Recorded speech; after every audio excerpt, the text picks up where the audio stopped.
Good morning to one and all. Approximately 300 years ago, the British people came to India for transacting their business. After some time, they started interfering with the internal affairs of India. When the British came to India, the country was separated. There were several kingdoms. The kings did not have unity among themselves, and jealousy prevailed amongst the rulers.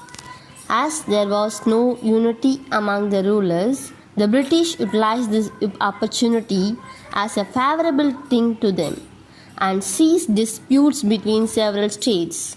The British, who entered India for trade, day by day grew stronger, and they accompanied major parts of India and then started to rule India as well.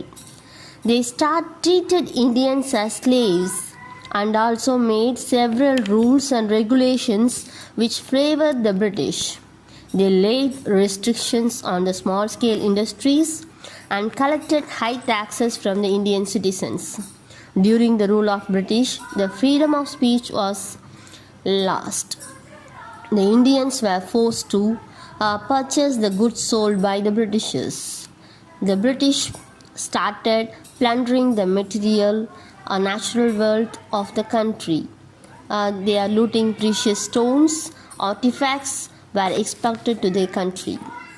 In 1857, Indian soldiers started a movement against the British rule. It was the first movement that started against the British rule in India and became the first step for the struggle of independence. British tortured the Indians to control the movement of freedom against the British rule in India. Every Indian citizen got ready for the freedom struggle.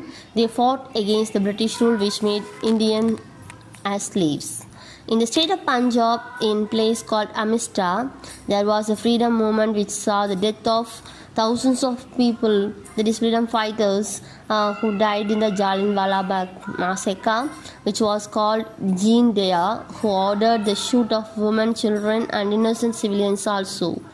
After the massacre of Jallianwala Bagh, under the leadership of Mahatma Gandhi, the freedom struggle gained momentum. Thousands of people joined the freedom fighting movement. There were so many fighters who sentenced to death, lathi charged, and many were hurt. All the leaders of this nation joined the freedom movement without any discrimination of caste, creed, culture or religion. In Tamil Nadu, Thiru Vavu Chidambaranar, Thiru Dhirar Satyamurthy, Thiru Subramania Shiva, Thiru Rajaji and many renowned personalities joined the freedom struggle against the British. The great poet and singer Thiru Subramania Bharadiyar sang patriotic songs raising the freedom fighters and fueling the freedom movement.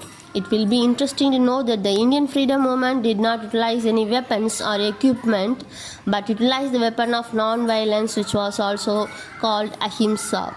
The ultimate result of this movement was that India got independence on 15th August 1947. There were many sacrifices made by many people to achieve this freedom. Jai Hind.